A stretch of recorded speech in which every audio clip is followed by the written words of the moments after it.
Hola, soy Teresa Palm, tu coach de inglés.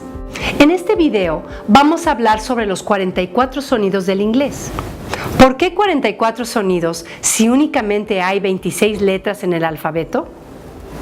Porque algunas letras tienen 2 y hasta 3 pronunciaciones. Y esto nos lleva a preguntarnos, ¿y por qué se pronuncian de diferente manera? Porque el inglés se formó a partir de más de 80 lenguas, de los anglosajones, de los celtas, de los vikingos, y adoptó vocablos de todas estas lenguas con las particularidades de cada una. Y el alfabeto romano no representa todos los sonidos de lo que eventualmente conformó la lengua inglesa. Así, por ejemplo, de las 5 vocales A, E, I, O, U, podemos generalizar que existen 19 sonidos vocales. Tomemos simplemente la letra A. Escuchen su sonido en las siguientes palabras: man, made, father, was. Entonces, ¿cómo se pronuncia la letra A en inglés? Muchas veces la letra U se pronuncia como una A. Ejemplos comunes de esto es public, customer, production. Y claro, la U en computer tiene su sonido U, computer. Tenemos además los sonidos que se forman a partir de 2 vocales. AU, por ejemplo, usualmente se pronuncian como una O.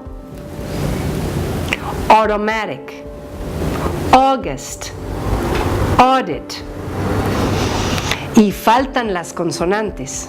La mayoría se pronuncian igual que en español, nada más que no existe la ñ, pero existe la th, la th, como thank you, gracias, o bathroom, baño. Sacamos la lengua e impulsamos el aire para pronunciarla.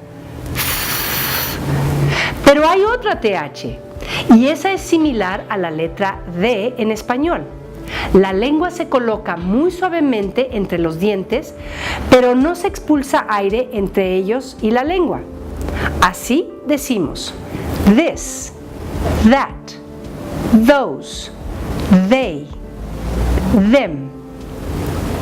Entonces, como hispanohablantes, ¿cómo aprenderemos los 44 sonidos del idioma inglés?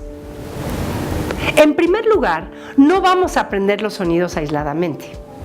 Vamos a aprender palabras en contexto, funcionalmente, en frases estructuradas para comunicarnos con un objetivo específico.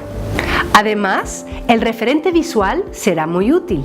Muchas veces, identificando la palabra visualmente, encontraremos formas de escritura comunes, que nos hará recordar la forma de pronunciar dichas palabras. La tecnología es ahora una gran aliada para aprender inglés. Hay una gran cantidad de aplicaciones que al escribir la palabra se puede escuchar la pronunciación. Recomiendo que descargues por lo menos una de estas aplicaciones en tu teléfono móvil o en tu computadora para que practiques los sonidos del inglés. Y ante cualquier duda, en Google Translate, escribe la palabra o la frase en español y escucha la traducción de la misma haciendo clic en el icono de la bocina. Esto es gratuito y accesible para todos. Recuerda acceder a los recursos didácticos de la plataforma de aprendizaje Palm. Encontrarás varios ejercicios y referencias para practicar los diferentes sonidos del inglés. See you later.